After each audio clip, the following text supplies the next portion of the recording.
irmãos, chegamos no capítulo 6 de Efésios, versos 10 a 13, que é o tema da mensagem de hoje. Efésios capítulo 6, versos 10 a 13.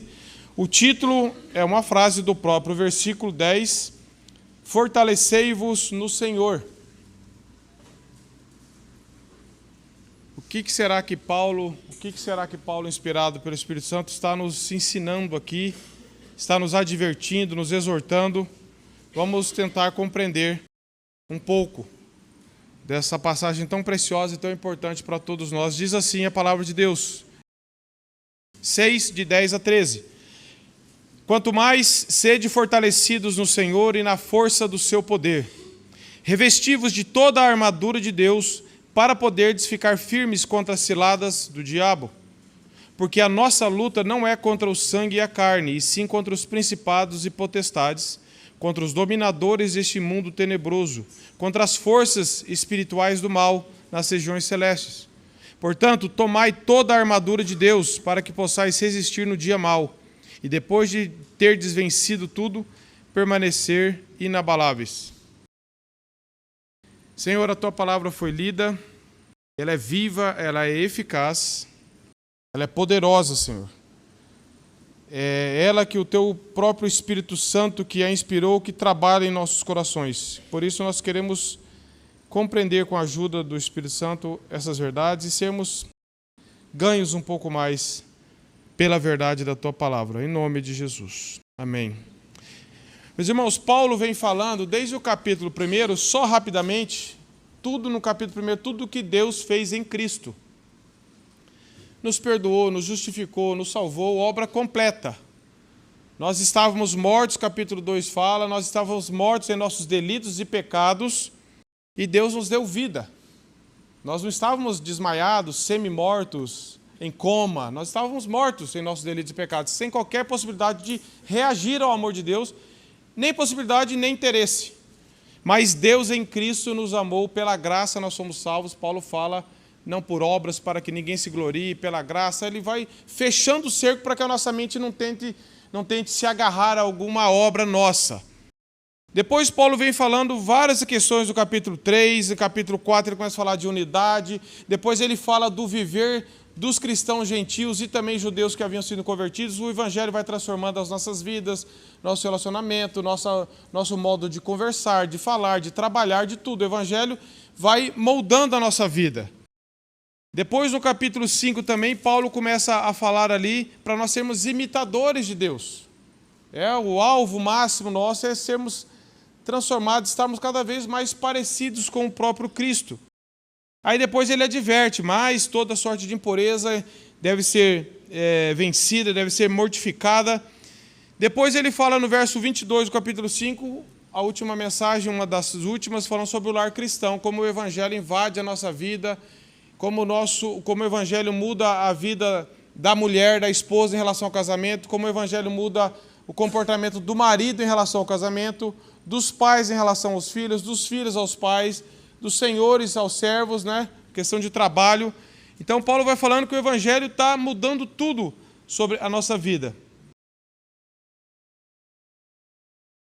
Tudo isso, meus irmãos, é vivido dentro do contexto do verso 18, que nós devemos estar cheios do Espírito Santo de Deus.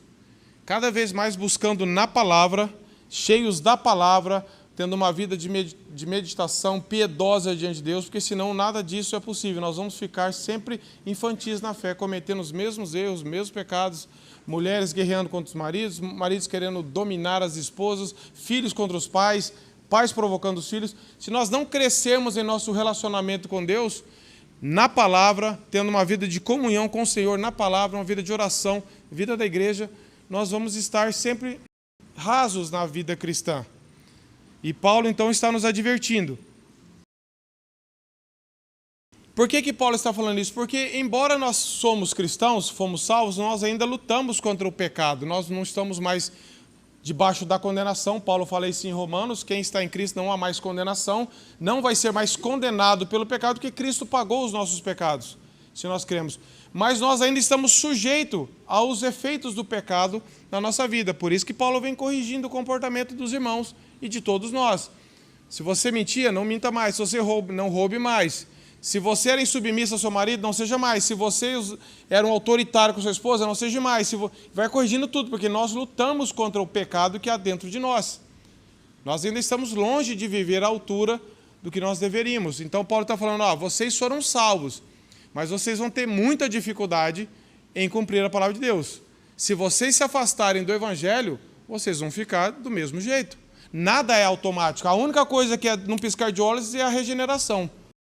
Depois que nós entramos, depois que Deus nos regenera, nós entramos num caminho de santificação, que é onde nós devemos crescer, lutar contra o pecado, nos fortalecermos na palavra, porque senão nós vamos ser crentes cada vez mais fracos, mais infantis, mais inconstantes. Então Paulo está falando sobre isso. E agora no verso 10, ele está falando, quanto ao mais, irmãos, sede fortalecidos. Paulo está convocando aqui agora por uma guerra, meus irmãos. O que Paulo está falando aqui, ele não está falando isso aqui sentado no sofá, tomando um café, falando como se estivesse falando de coisas banais. Paulo está falando que todo cristão está inserido numa guerra espiritual. Que nós temos inimigos externos. O cristianismo tem inimigos opositores externos, pessoas. Paulo está falando isso aqui preso. Paulo foi preso, Paulo foi castigado por inimigos, por pessoas. Mas ele está falando, o meu problema não são com as pessoas. O meu problema maior, os nossos inimigos piores são inimigos espirituais, que usam inimigos físicos para nos atacar. Mas Paulo não está preocupado em combater quem que me prendeu, Paulo falou, cuidado que nós estamos envolvidos numa guerra mais sublime que muita gente desconsidera. Ou cai para um extremo ou cai para o outro. E Paulo aqui na palavra vai tentar nos advertir. J.I. Parker, um dos puritanos, ele escreveu um livro que chama Religião Vida Mansa, mas ele combate a religião Vida Mansa. Que muitas pessoas pensam que o cristianismo ele coloca assim, parece uma teologia da banheira quente, confortável. Você fica ali, está tudo certo, Deus já fez tudo, eu estou entregue aos prazeres. E ele combate isso dizendo que o processo de santificação é uma guerra, é uma luta, é uma árdua que nós temos que nos fortalecer em Cristo, porque nós somos alvos. Embora Satanás não possa destruir o que Cristo fez, ele é como um inimigo que foi vencido num território, está sendo expulso, mas até ele sair, ele vai sair arrebentando o máximo que ele puder, causando estragos, confusão, mentiras. Somos alvos de uma guerra espiritual, que quer nos afastar da palavra, que quer nos tornar negligentes com relação à palavra, que quer nos colocar dúvida sobre a palavra, que quer nos desanimar, que quer nos confundir, que quer nos fazer relaxar. Que a vida cristã é assim mesmo, não preciso, vindo aqui domingo já está bom. De várias formas nós somos atacados. Nós temos um inimigo, um acusador, que é o diabo. E Paulo está falando, ele está fazendo uma convocação geral para a batalha. E eu digo, se você for a um médico, a um especialista, e ele falar para você, você precisa se fortalecer, você está fraco. Se você não se fortalecer, você não vai resistir ao que você está passando. Qual seria a sua atitude? Se você cresce mesmo no diagnóstico, você iria para sua casa e ficaria sentado no sofá, comendo o dia inteiro e não fazer nada? Se ele falar, não, você precisa se fortalecer, alimentar melhor, fazer exercício, mudar a sua vida física, porque senão você não vai resistir. Nós levaríamos a sério isso. Falou, pai, eu preciso me fortalecer, eu já vou começar a fazer uma caminhada, alimentar melhor, ir para uma academia, fazer alguma atividade que eu goste, mas que vai me fortalecer. Se eu confiasse no diagnóstico. Se nós confiarmos na palavra de Deus, que nem nós falamos que confiamos, Paulo está falando isso. Vocês precisam se fortalecer. Vocês não podem ficar achando que a vida cristã é vir domingo na reunião, ir embora para casa e continuar do jeito que estava e fazer outras coisas. Vocês precisam da palavra de Deus, vocês precisam de uma vida de oração, vocês precisam entender que vocês estão inseridos numa guerra espiritual, numa batalha onde o inimigo quer ganhar a sua mente, quer ganhar o seu coração. Por isso que Paulo fala em Romanos 12, renovar a nossa mente pela palavra de Deus. Tem muitas pessoas que pensam que o alvo principal de Satanás é tornar o crente desempregado, alguma coisa assim. Claro que de todas as formas ele ataca, mas o alvo de Satanás, meus irmãos, é a nossa mente e o nosso coração. É colocar dúvidas com relação à palavra de Deus. O que ele fez no Jardim do Éden? Ele promoveu uma doença, ele promoveu um desemprego para Adão e Eva e colocou dúvida ali. E a partir dali todo o estrago. Então o alvo nosso, muitas pessoas que pensam, eu estou sendo o alvo de Satanás porque eu estou desempregado.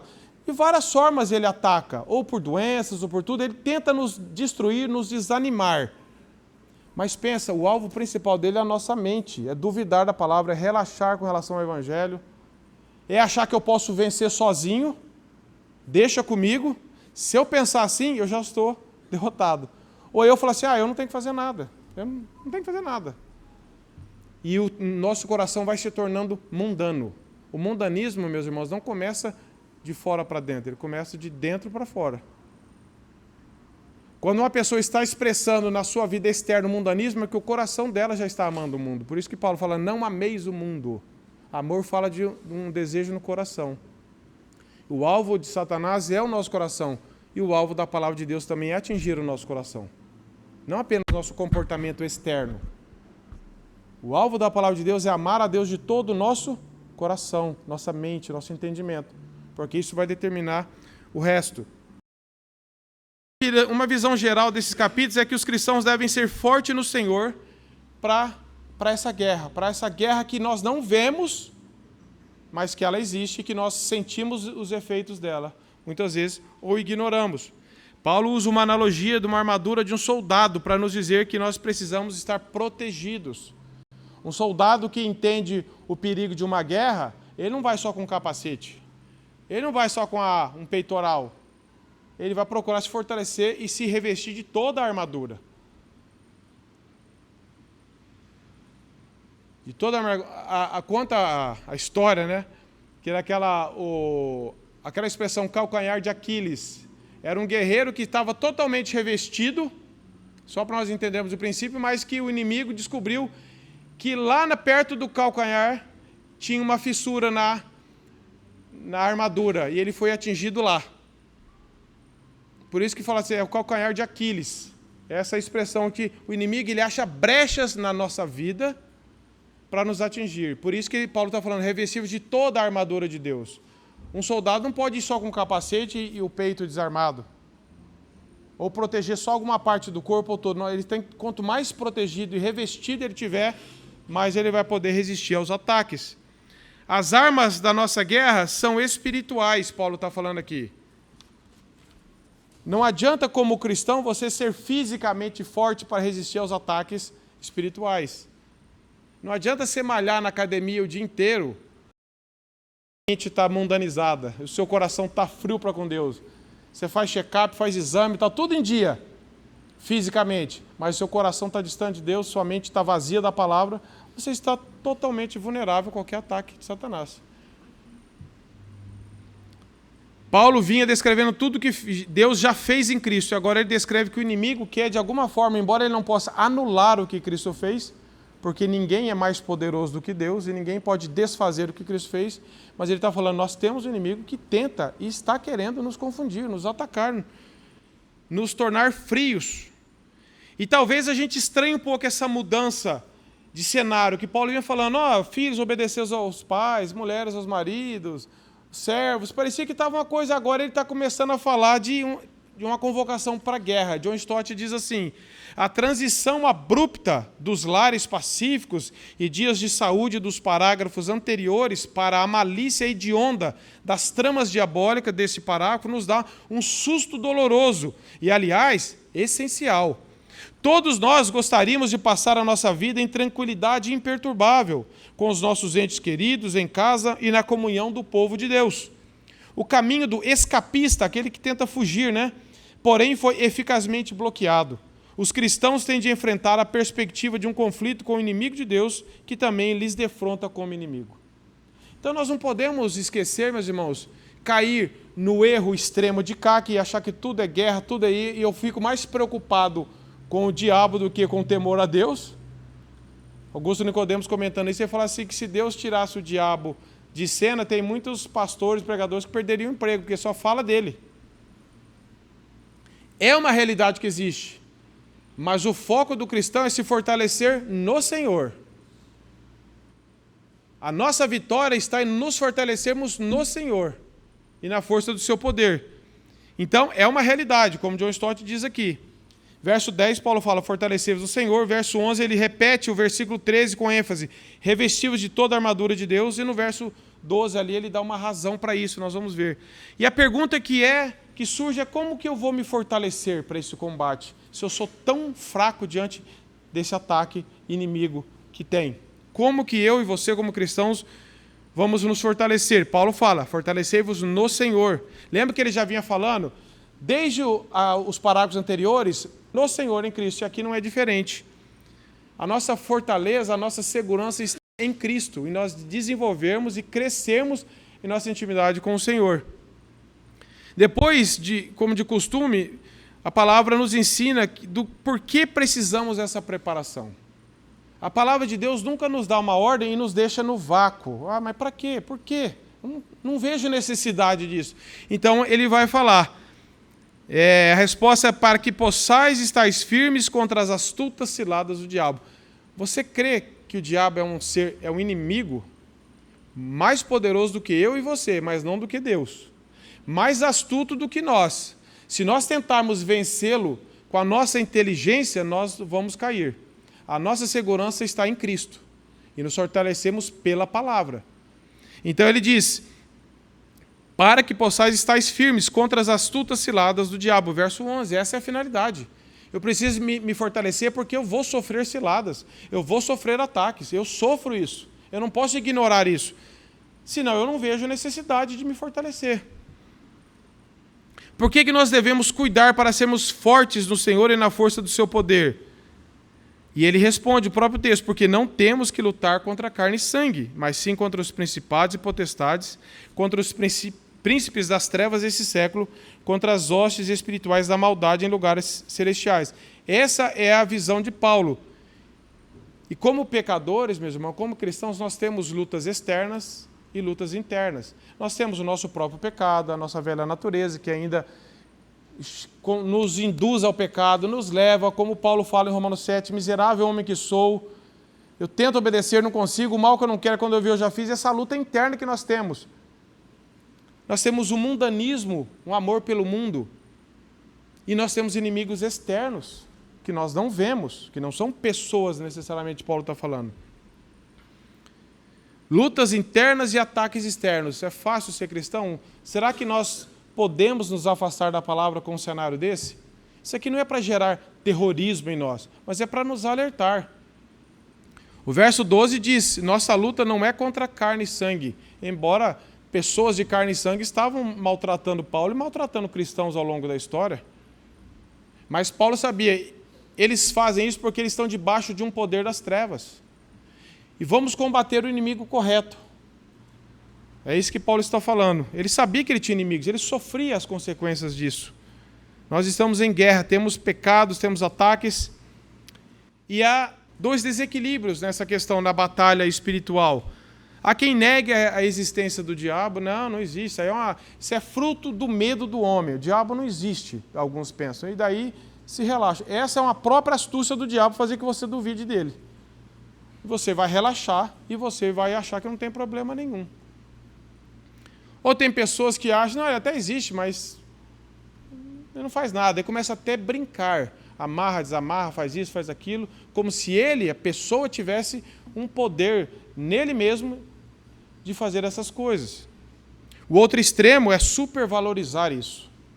É ver isso em tudo. É achar que tudo isso, que eu fico desesperado porque eu estou numa guerra, eu não tenho com o que vencer, não tem, tudo é o diabo, tudo é guerra espiritual, e eu esqueço de ir para a palavra, de me fortalecer no Senhor, de buscar aquilo. Eu sei que eu tenho, mas se eu estou em Cristo, eu estou seguro, eu estou protegido.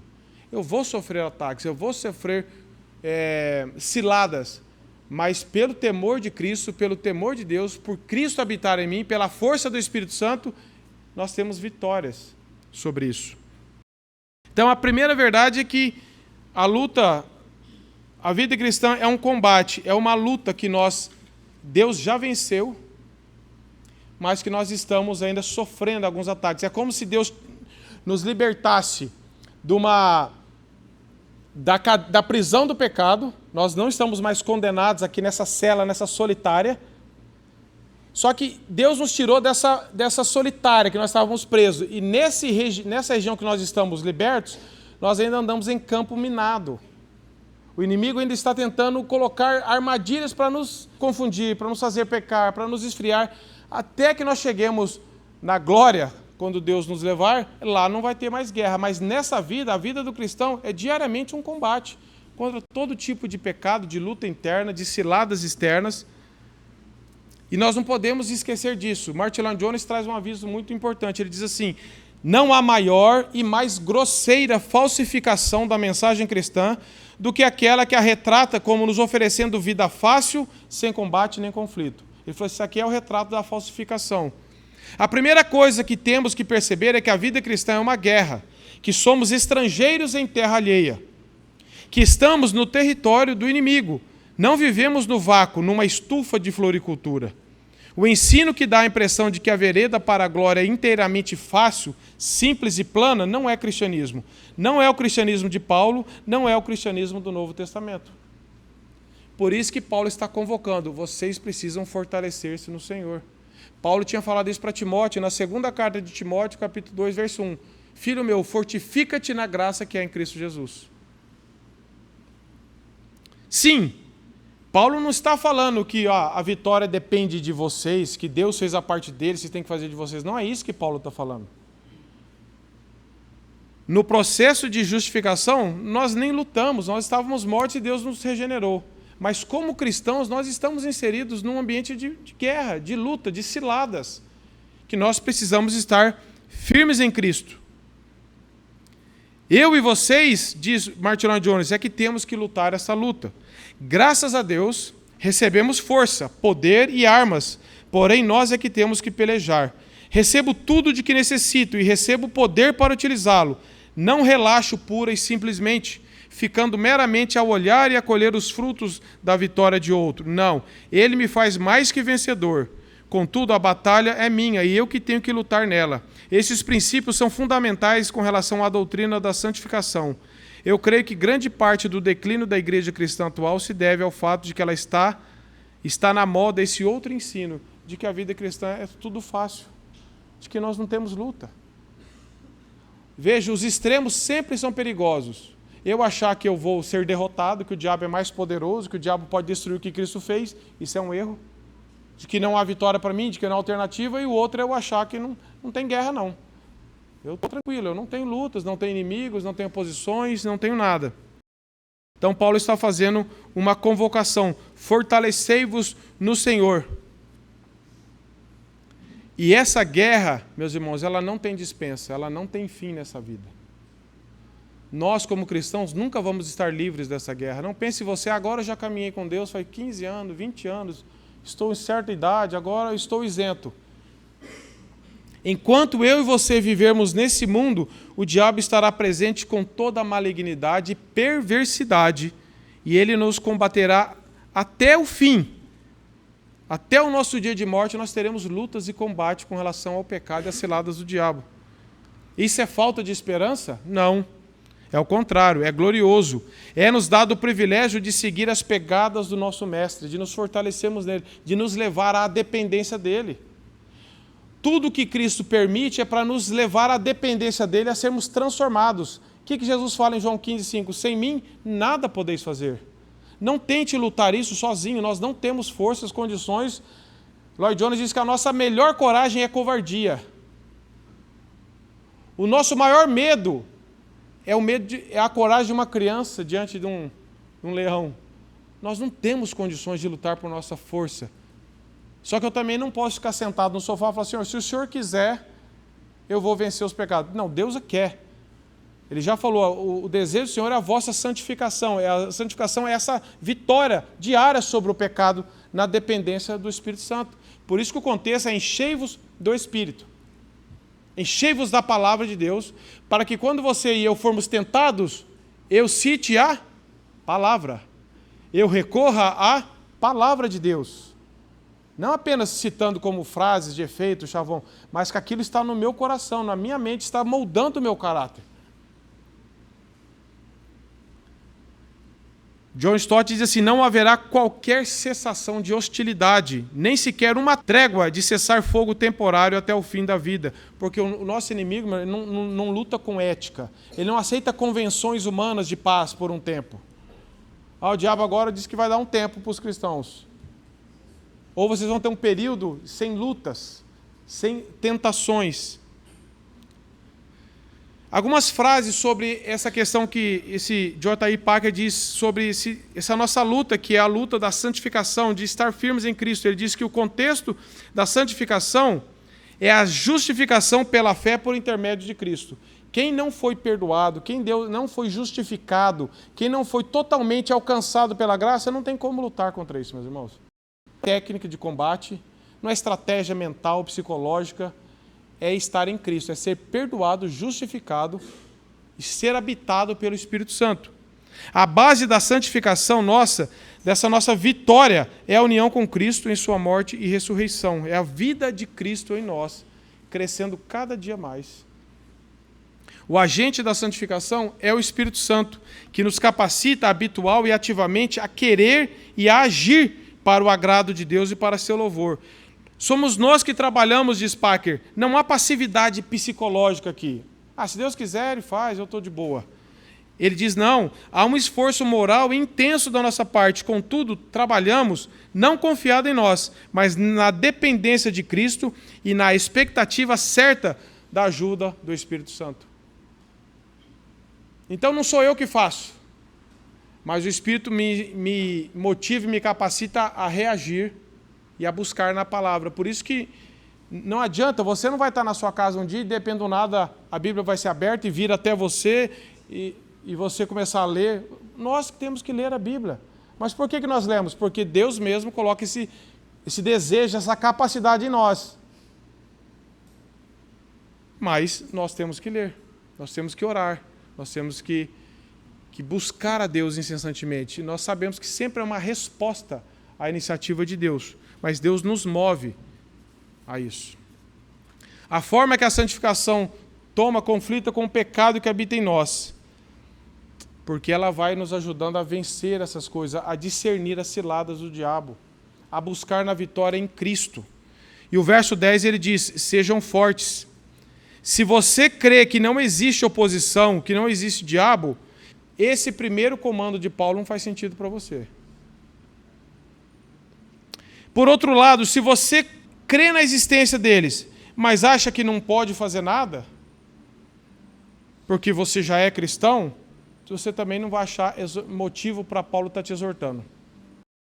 Se você crê, mas acha que consegue lutar sozinho e que é dever seu sozinho, no peito e na raça, você também não vai dar atenção no que Paulo diz aqui, porque você fala, eu já sou forte, eu já sou bom, pode deixar comigo. Porém, se cremos que a vida cristã é uma guerra, que temos inimigos espirituais mais fortes e astutos do que nós, mas não do que o nosso Deus, o que nós vamos fazer? Recorrer à palavra na dependência de Deus. É a única solução para nós. Então eu vou ter razão. Falei, realmente existe isso. E eu não consigo combater sozinho. Mas em Cristo, quanto mais firme eu estiver na palavra de Deus, mais vitória eu vou desfrutar. Confiando unicamente no poder de Deus. Olha o que Matthew Henry diz sobre isso. Sejam fortes no Senhor, na sua causa e por amor do seu nome. Não temos força suficiente em nós mesmos. Nossa coragem natural não passa de covardia e nossa força natural de completa fraqueza. Mas toda a nossa suficiência vem de Deus. Devemos continuar a avançar na sua força. Pelas ações da fé, devemos buscar graça e ajuda do céu para capacitar-nos a fazer aquilo que não podemos realizar por nossa conta. No trabalho e na batalha cristãos, deveríamos nos dispor a resistir às tentações, dependendo da plena suficiência de Deus e da onipotência do seu poder. É o que Matthew Henry nos exorta. E 1 Pedro 5,8 mesmo, ele diz que nós devemos ser sóbrios. Devemos estar atentos, devemos estar com a mente equilibrada, sóbria, não embriagada, não sem discernimento. mais firmes na palavra para podermos lutar. Não há resistência sem ser fortalecido. Se você precisa de resistência, você tem que se fortalecer. Naturalmente não é assim? Para nós resistirmos às ciladas do diabo, nós temos que estar nos fortalecidos na palavra. Um crente que se afasta da comunhão com Deus, ele é um crente fraco. Ele é um crente instável, sem resistência para lutar. Calvino também diz, Paulo diz aos Efésios para terem coragem e força, porque há sempre muitos para nos arrastarem e geralmente somos fracos demais para resistir. Por causa disso, essa exortação seria inútil a menos que o Senhor estivesse presente para nos ajudar. Na verdade, para fazer tudo por nós. Motivo pelo qual Paulo acrescenta no Senhor. E Calvino continua, se Deus nos ajuda com seu poder extraordinário, não há razão para não termos confiança na batalha. Os efésios tinham de pedir a Deus que suprisse o que lhes faltava, mas eles tinham a promessa de que, se pedissem, receberiam tudo o que precisavam. Não é assim, busquem a Deus, se fortaleça para vocês terem alguma chance. Não, se nós nos fortalecemos a palavra, nós vamos resistir, porque Deus vai capacitar-nos a resistir. Não é uma possibilidade disso acontecer, é uma certeza. É uma certeza. Se nós nos fortalecemos na palavra, nós vamos estar fortalecidos no Senhor. O Espírito Santo está agindo no coração dos crentes. E essa expressão, seu poder, também foi usada no capítulo 1, verso 19 dessa carta para descrever o poder que ressuscitou Jesus dentre os mortos. É o mesmo poder que habita nos cristãos para ajudá-los nas batalhas. Você já pensou nisso? Que o mesmo poder que levantou Jesus dos mortos é o mesmo poder que habita no meu e no seu coração para nos dar vitória sobre as ciladas do diabo. E isso é totalmente seguro para nós, meus irmãos. Por um lado, nos deixa humilhados para falar assim, eu não tenho condições nenhuma. Mas, por outro lado, se eu obedecer a palavra e for em Cristo, eu vou ter vitória sobre essas coisas, porque foi o mesmo poder que ressuscitou Jesus dos mortos é que vai me dar capacidade para ser fortalecidos. É pela comunhão com Deus que eu tenho poder. Me afastei da palavra, já era. Na dependência do Senhor, com uma vida de oração, nós temos poder para isso. E Paulo fala depois, ele fala, fortalecei-vos, no verso 11 ele diz, revesti-vos de toda a armadura de Deus. Para a finalidade. Por que eu devo revestir de toda a armadura de Deus? Para poder ficar firme contra as ciladas do diabo. Então ele diz aqui, Paulo descreve o cristão preparando-se para a batalha. A partir do verso 14, ele vai detalhar as armaduras que o cristão deve se revestir. Agora ele está falando de forma mais geral. No comando do verso 10 é para nos fortalecermos. Agora ele está falando como fazemos isso. Que como soldados precisamos de revestir toda a armadura de Deus. Toda a proteção adequada. Mateus Henry diz assim, aqueles que querem ser aprovados na verdadeira graça precisam almejar toda a graça, toda a armadura. Ela é chamada de armadura de Deus porque é Ele quem prepara e a concede. Não temos uma armadura própria em nós, que seja confiável em tempos de provas. Somente a armadura de Deus oferecerá a devida resistência. Essa armadura é preparada para nós, mas cabe a nós vesti-la. Isso é, devemos orar por graça. Precisamos usar a graça que nos foi concedida e colocá-la em ação quando for oportuno. É o ensino de Mateus Henry, desses irmãos que caminharam um pouco mais com o Senhor na dependência da graça. Se você quer ficar firmes contra as ciladas do diabo, meus irmãos, e eu também, a única forma é nós... Primeiro, termos sido perdoados, justificados, alcançados pela graça, estarmos em Cristo e usarmos as armas, que é a palavra de Deus, a oração, nos fortalecemos a nossa mente, o nosso coração, para que isso seja. Ficar firmes é repetido 4 vezes do verso 11, 13 e 14, que dando sentido a isso, ficar firmes, ficar firmes. E a única forma é nós nos revestirmos das armaduras de Deus, da palavra, de tudo que Deus oferece para nós. Se nós subestimarmos nosso inimigo espiritual, meus irmãos, dermos pouco valor, isso aí eu brinco de amarrar, desamarrar, brinco de tudo, ou ignoro, nós não veremos necessidade para nos revestirmos, e essa exortação ela ganha pouca importância para nós. Mas se nós entendemos que nós estamos numa guerra, e que a única solução para nós vencermos o pecado, a tentação, as ciladas, é nos fortalecermos, ter a nossa mente na palavra, então nós vamos recorrer. Veja que João Calvino nos diz sobre isso. Eu achei muito, muito interessante isso aqui. Ele diz assim: Deus nos deu mais de um tipo de ajuda, desde que não sejamos preguiçosos demais para usar o que Ele nos oferece. Infelizmente, quase todos nós pecamos por usar de modo descuidado e hesitante a graça que recebemos. Somos como um soldado que usa seu capacete, mas deixa de lado seu escudo para trás. Para corrigir essa falsa noção de segurança, Paulo usa uma analogia militar e nos pede para usar toda a armadura de Deus para que sejamos preparados para toda a eventualidade. Ele nos lembra que temos um inimigo astuto e traiçoeiro que nos ataca de surpresa. E no verso 12 ele diz: por que, com quem nós lutamos? Paulo está ensinando aqui no verso 12, ele diz assim: porque a nossa luta, meus irmãos, não é contra carne e sangue. Veja, Paulo não está ignorando inimigos físicos. Mas ele está falando, ó, existe uma coisa por trás disso, uma mentalidade maligna por trás disso. Paulo está ensinando que a nossa luta não é, primeiramente, a mais importante como seres humanos, mas contra inteligências cósmicas, inimigos demoníacos. São expressões que John Stott usa. É claro que nós temos inimigos físicos também, mas principados e potestades se referem a seres espirituais, poderosos, que estão tentando nos dificultar a caminhada o máximo possível.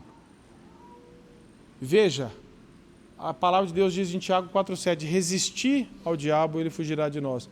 Nós não lemos na palavra de Deus Jesus mandando ninguém sair caçando diabo, procurando, querendo descobrir nome, onde que mora, o que faz. A ênfase é, fica firme no Evangelho, que isso vai fazer vocês resistirem. Não precisa ficar indo atrás, vocês vão ser atacados. Resistam. Quando isso acontecer, quando vocês estiverem preparados no Senhor, vocês vão resistir às ciladas. Então, o nosso foco, meus irmãos, é fortalecer no Senhor, é cultivar um relacionamento íntimo com Cristo, confissão de pecado, de vida de santidade, de temor a Deus, de comunhão com o Senhor diariamente, para que a nossa mente esteja cada vez mais renovada, nosso coração cada vez mais transformado, para que a palavra de Deus realmente vá mudando o nosso desejo, o nosso sentimento, nos nossos afetos. Porque 3 características principais desses inimigos que nós lemos aqui. Primeiro, eles são poderosos, meus irmãos. Nós não podemos subestimar. Esses textos não negam a conquista decisiva de nosso Senhor sobre os principados e potestades. Não negam. Não está falando que porque nós temos inimigos, então Deus ainda não derrotou tudo. Vejam, são inimigos vencidos, que não podem mais nos condenar, que não podem mais anular o que Cristo fez por nós, que Paulo fala desde o capítulo 1, mas que estão nos atrapalhando, estão querendo fazer de tudo para que nós seduzirmos. Sedução é desviar do caminho. É você estar andando aqui e uma sedução lateral te chama a atenção. Olha aqui, aí você sai do caminho, da palavra, do temor a Deus e você fica distraído. Sedução é sempre querer tirar a sua atenção de algo, te seduzir, ganhar o seu coração. E nós vemos que eles são poderosos para isso. E eles são malignos. Se fosse só poderoso, sem malignidade, o poder em si pode ser usado para o bem ou para o mal, vamos dizer assim. Mas eles são poderosos e são malignos. Eles usam o poder para malignidade, realmente para tentar, porque eles odeiam a luz, odeiam Cristo. Então eles usam o poder que eles têm, debaixo da permissão de Deus, mas para nos cativar, para nos distrair, para nos, de alguma forma, nos levar ao pecado. Usam para destruir, confundir, por odiarem a Cristo, não possuem qualquer princípio moral, de ética, são absolutamente malignos e implacáveis nesse desejo que a Bíblia diz que o diabo veio para matar, roubar e destruir. Nós estamos protegidos em Cristo, mas ainda sofremos as ciladas. E veja, são astutos. Aqui Paulo fala de ciladas. Muitas vezes, meus irmãos, quando o confronto é muito pessoal, muito assim, feroz, talvez nós estejamos mais abertos. Se alguém for vir na sua direção para te roubar, um exemplo natural, simples. Se você perceber alguém que tem um jeito de bandido, que você já vê que ele está com arma, que ele já vem te anunciando, você resiste. Mas vem um cara com o conto do bilhete, com uma conversa boa, e arranca teu dinheiro. Porque é cilada. Você falou, nossa, pai, tinha uma conversa boa, parecia tão inofensivo, parecia um coitado. E aí você cai na conversa. Então o diabo, Stott diz assim, ele é um lobo perigoso, mas também entra no rebanho de Cristo disfarçado de ovelha. Por isso que fala de cilada astuta. Ele tenta de todas as formas nos seduzir e nos atacar. E Stott continua, por vezes, ele ruge como um leão, mas muito frequentemente é sutil como a serpente. Não devemos, portanto, imaginar que a tentação declarada para pecarmos são as únicas armas que ele tem, ou mesmo as mais comuns.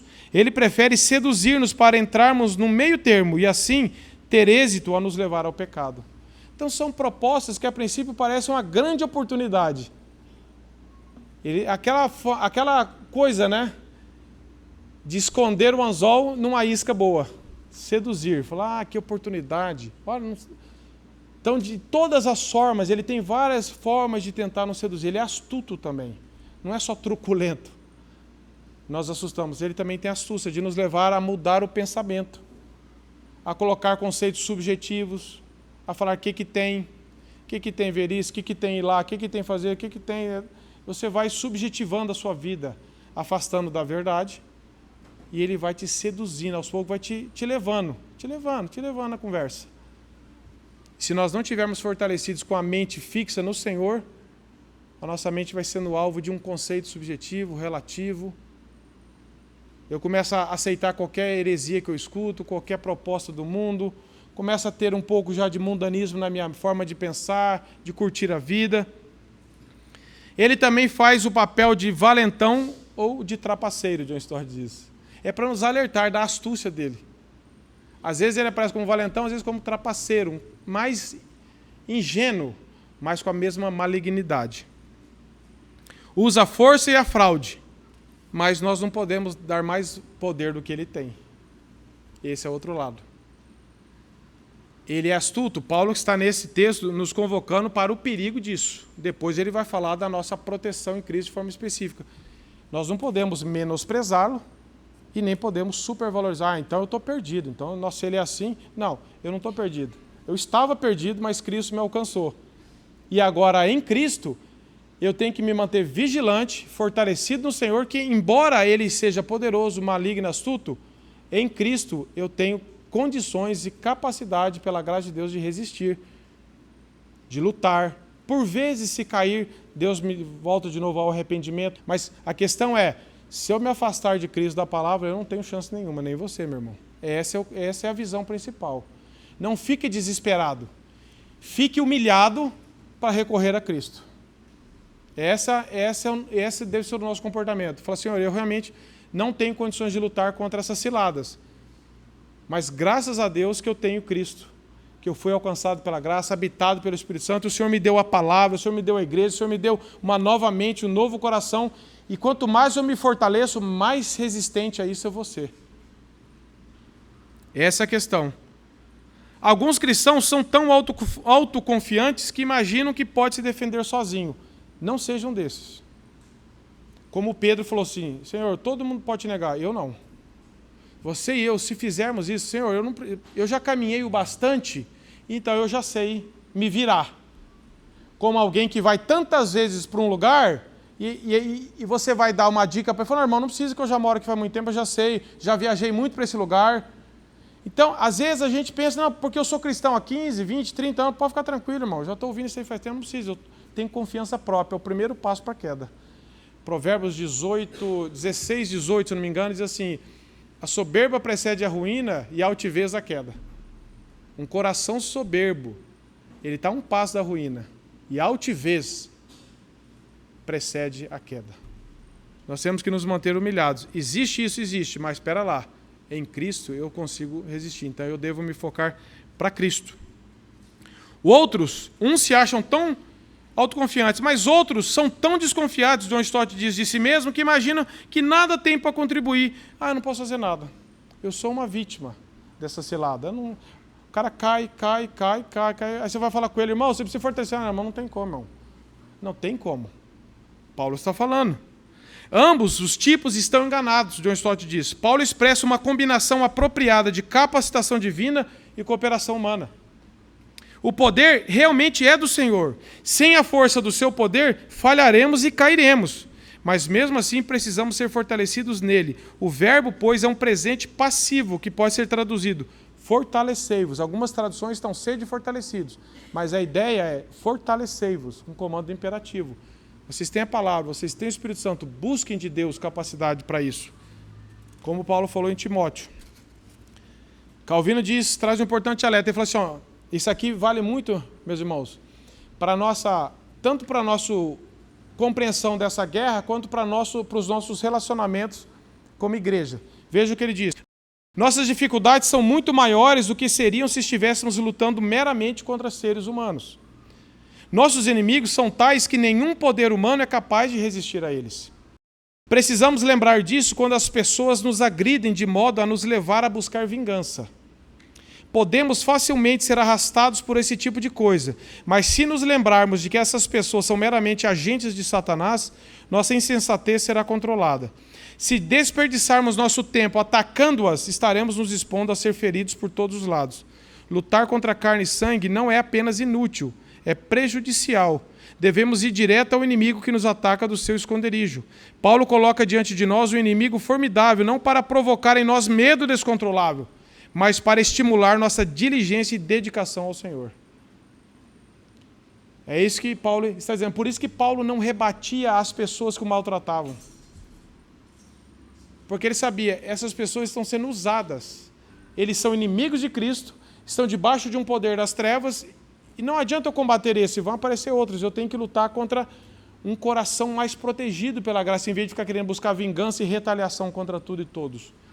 A minha resistência tem que ser uma mente transformada, um coração cativo da palavra de Deus, amarrar os meus pensamentos à palavra, que nem Paulo fala em 2 Coríntios 10:5, levar todo pensamento cativo a Cristo, deixar um coração ser transformado para que eu entenda e seja resistente a isso, e não fique combatendo com pessoas, mas me fortaleça no Senhor.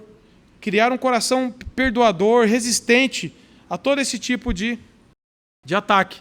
E o verso 13 ele diz, portanto, tomai toda a armadura de Deus para que possais resistir no dia mau, depois de ter desvencido tudo, permanecer inabaláveis. Ele não diz para cada um de nós lutar do seu jeito. Ele falou assim, luta do seu jeito, você luta desse, vê qual é melhor para você, qual é melhor para você. Ele está falando, só tem um jeito, é toda a armadura de Deus. Só temos que todos buscar no mesmo alvo, que é Cristo, na palavra de Deus. Não tem várias formas de vencer isso. Não tem o meu jeito, o seu jeito. Tem um jeito só, que é estar em Cristo, nos apropriarmos cada dia mais da palavra, na dependência dele. Esse dia mau, por causa do pecado, nós vivemos dias maus, de lutas, de opressões, de tudo, de ataques. Mas existem dias que são piores do que os outros, de uma luta mais intensa, de um ataque pior, de um desânimo maior. Tem ou não tem? Épocas que parece que nós estamos mais vulneráveis a todo tipo de desânimo e de dúvida da palavra de Deus, e fraqueza. Embora todos os dias nós somos assaltados por isso, nós temos que colocar a nossa mente em Deus.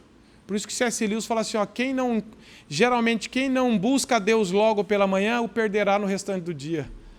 Porque nós temos muita luta e nós precisamos aprender a colocar a mente em Deus logo pela manhã, porque nós vamos ser bombardeados de todas as formas.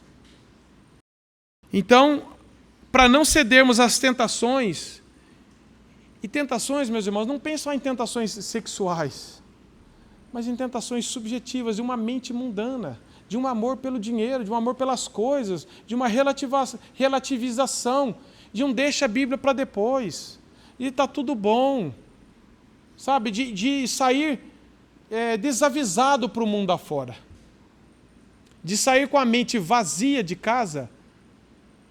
É como você ter um terreno sem muro, você vai ser alvo de lixo, todo mundo vai jogar lixo para a tua mente. Quando nós meditamos na palavra de Deus, ela nos protege de mentiras, de conceitos errados, de um coração mais protegido pela verdade. Quando alguém vier com uma sedução, você já tem uma palavra de Deus na sua mente mais fresca, você fala, Senhor, eu estou sendo tentado, eu sei, nós vamos ser tentados, mas nós vamos ser mais resistentes a não ceder à tentação, porque nós estamos cultivando uma mentalidade, nós estamos usando a armadura de Deus para poder resistir no dia mau. Lembre-se que o alvo, meus irmãos, primeiro é uma mente e um coração. Tanto Deus quando Ele nos salva, o que Ele nos dá? Um novo coração e uma mente nova. Não é metanoia, não é uma renovação, é uma transformação. E o que Satanás quer fazer também? Ele quer atingir a nossa mente e coração. Não pense que é só aspectos físicos da sua vida. Porque se ele atingir o nosso físico de alguma forma, Deus permitindo, mas nós estivermos com a mente e o coração firme em Deus, nós não vamos cair. Porque o que comanda a nossa vida não é o meu físico, embora isso nos abale, mas é a nossa mentalidade na palavra e o nosso coração firmado no Senhor. O nosso alvo é ali, com conceitos. Cuidado com a internet, cuidado com quem você está ouvindo, cuidado com o livro que você está lendo, quem que você está ouvindo, quem que é teu conselheiro. Cuidado com se afastar da palavra de Deus para ficar vendo outras coisas. Você vai ser um crente vulnerável, como um terreno sem muro. Todo mundo vai lá e joga um negócio. Você não tem como se proteger. E no dia mau, como que você vai fazer? Como que você vai recorrer à palavra de Deus se ela não está no seu coração e na sua mente? Esse resistir é uma promessa de Deus. João Calvino diz assim: Paulo não quer que joguemos fora nossas armas porque o inimigo é poderoso demais, mas que nos armemos para a luta. A sua exortação contém uma promessa de vitória, como as palavras possais resistir implicam. Certeza de vitória. Certamente resistiremos ao diabo se usarmos toda a armadura de Deus e lutarmos corajosamente até o fim. Nunca haverá perigo em que o poder de Deus não prevaleça. E nunca alguém devidamente armado contra Satanás será vencido pelo caminho. Veja que o nosso foco é Cristo, é nos fortalecer na palavra, usar, crescer na graça e no conhecimento de Cristo, no nosso relacionamento com Deus. As pessoas que estão focadas só em batalha espiritual não estão nem para a Bíblia. Quer ficar vendo só, quer ficar guerreando, é dar tapa no ar. Não sabe nem o que está acontecendo. A palavra de Deus diz: fortalecei-vos no Senhor. Tenha um coração rendido a Cristo. O que Isaías 57:15 fala? Deus não despreza um coração quebrantado e contrito.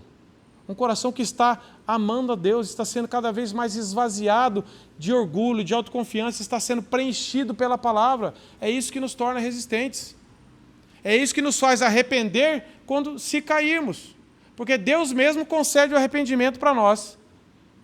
Porque muitas vezes, meus irmãos, nós estamos sujeitos a cair nas ciladas. Porque são todos os dias e são inconstantes. Mas se cairmos, temos um advogado junto ao Pai. 1 João 2 fala: escreva essas coisas para que vocês não pequem. Mas se vocês pecarem, não sintam-se condenados eternamente. Nós temos um advogado junto ao Pai, Jesus Cristo. Confesse os pecados, peça a graça de Deus, peça que Ele te conduza de novo para a palavra. E isso é vitória. Para poder ficar firmes. É isso que está falando. Algumas aplicações rápidas aqui, meus irmãos. Primeiro, existe uma batalha e ela é pela sua mente, pela minha mente, pelo nosso coração. Não ignore isso. O alvo principal do diabo não é necessariamente emprego, dinheiro, tudo. Embora de todas as formas ele pode atacar, como fez com Jó, Deus permitindo. Mas tudo isso é para nos levar a pecar com a mente que duvida da palavra de Deus. Aos jovens, as lutas, o foco de Satanás é levá-lo a uma vida impura, imoral, ou apenas certinha, mas fala assim: eu só vou pensar em Deus lá para frente, quando eu casar. Semana eu estava conversando com um jovem, estava falando sobre isso. É uma fase maravilhosa de você estar pensando em vestibular, em profissão. Tem muita coisa pela frente. Mas Eclesiastes 11:9 fala assim: ó, alegra-te, jovem, no teu coração, recreie nos dias da tua mocidade, mas lembre-se, Deus pedirá conta da sua vida. Por isso que logo depois que ele termina Eclesiastes 11:9, ele começa o 12:1 e diz como: lembra-te do teu Criador nos dias da tua mocidade. Você não precisa ignorar o seu trabalho, o seu emprego, os seus planos como um ser humano, mas nunca abandone Deus por causa disso. Você vai ser tentado a uma vida impura e imoral, e você vai tentado a deixar Deus para depois. Só que o depois, você sabe qual que é o dia de Deus? A Bíblia diz é o hoje. O dia do diabo é sempre amanhã, só que amanhã nunca chega. É a procrastinação. Quando eu me formar, eu vou. Aí o cara se forma. Poxa, agora eu estou no mercado de trabalho. Então agora eu tenho que me estabilizar. Quando eu me estabilizar, eu vou buscar Deus. Aí eu estabilizo. Ah, mas agora eu quero casar. Tá bom, então agora eu vou dedicar. Aí depois tem filho. Aí depois, nunca chega, meu. O alvo de Satanás é... Ele não está preocupado se você está deixando as coisas para amanhã, ele está feliz. Porque amanhã ele vai falar assim, não, deixa para amanhã. Ah, deixa para depois. A mensagem do Evangelho é sempre urgente, meus irmãos. É sempre para hoje. E para nós, se você é um cristão, meus irmãos, se você já foi alcançado pela graça, você sabe do que esse texto está falando. Você sabe, assim como eu, que a nossa única alternativa é Cristo. É estarmos em Cristo e crescendo em Cristo, para estarmos resistentes e amando cada vez mais o Senhor. Mas se você não é cristão, talvez você não está entendendo. O que eu estou falando? O que significa isso? Só se preocupar com essa batalha.